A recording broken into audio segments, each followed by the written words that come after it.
Let's talk about foreign affairs right now, though, because Volodymyr Zelensky is pleading for permission to strike Kremlin troops with Western missiles right now. The Institute of War Studies says it has identified new formations of soldiers, Russian soldiers, and expanded activities at depots and warehouses in settlements north of Ukraine's second city of Kharkiv. Let's talk to Dr. Marek Laskiewicz now, who's an Eastern European affairs analyst. Dr. Marek, a very good morning to you.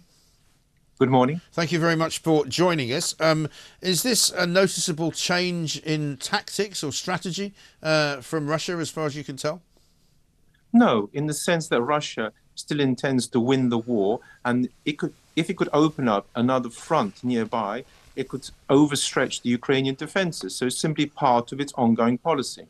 Right. And one of the things that we heard and were told by the Ukrainians was that the hold-up, the sort of delay, shall we say, in the monies being granted by Congress in the United States of America meant that they weren't in fighting sort of condition as quickly and as soon as they would have liked to be. Is that now been fixed? No, not yet. They're still coming, the aid, and Ukrainians themselves are overstretched and at their limits. This is the great worry, that if Russia now launches an attack, because Russia, being a bigger country, has the capacity to, of course, launch further attacks, and this is, if you like, also a war of attrition, it means that Ukraine could suffer more reverses in the short term. Yes. And as far as the request, if you like, if it is a request from Volodymyr Zelensky about wanting to use Western missiles to attack Russian troops, is there any reason why he couldn't do that without asking permission? Oh, yes, because then he might run the risk that the West would cut off aid. The central problem here is if the war becomes escalated. After all, at present, it is simply a conventional war fought far away, so to speak, in Ukraine, and there's a good chance it can be kept in that area. If, on the other hand, Western missiles, and I underline the word Western, that is from NATO countries, are used against Russia, Russia may choose to say that this is an attack by it and escalate the war in other unpleasant ways.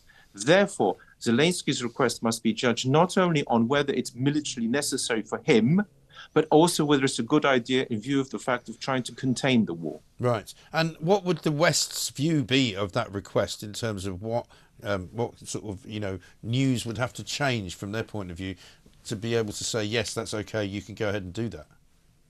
Well, there are three aspects to this. First of all, is Russia winning? After all, the troops are being massed, but they still haven't invaded. And therefore, as Russia is being, so to speak, held, there is some minor, of course, progress by them near Kharkiv, but that's minor. Is there any point, therefore, is the second one. And thirdly, if we're going to now give Ukraine the opportunity to use these missiles, will they use them wisely? After all, the last thing we want to do is to prod the Russian bear into being far more aggressive or far more unpleasant than it is at present. Indeed. And I mean, a lot of people in certainly this country and also in the US now are asking the question, how much longer is this going to go on for? How much more money is going to have to come from the West into Ukrainians' coffers before somebody eventually says, is there going to be peace at some point? I mean, what point at which do you think we'll be able to have that conversation? Unfortunately, there's some bad news on this front. Zelensky shows no sign at all of compromising, and his latest peace plan is more of a pressurizing plan because the conference he's gathering does not include Russia. And secondly, the peace proposals he's putting forward are quite unrealistic. So therefore, on this front, I'm afraid it looks to be lasting for some time. Russia can carry on for a great deal of time. Its economy is in reasonable shape. It has good gold reserves. It is doing well in the sense of making slow progress.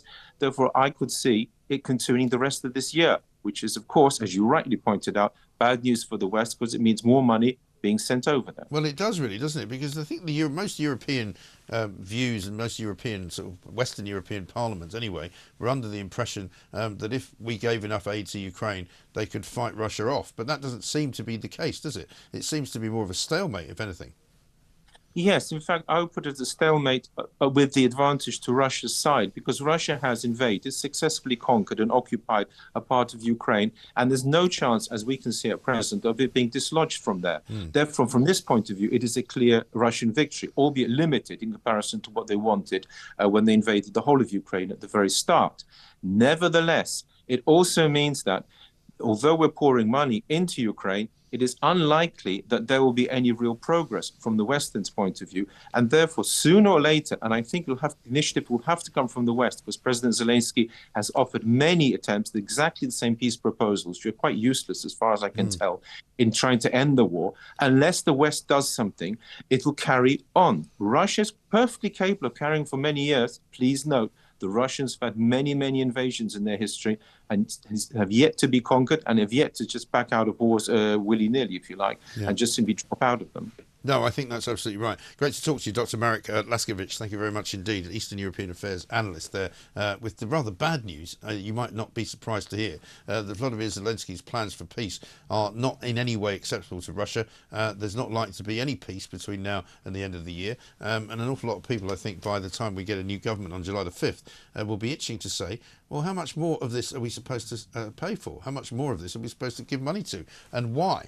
And what's the end result? What's the end game? It's been going on for a long time. Somebody needs to get to grips with it, don't they? We'll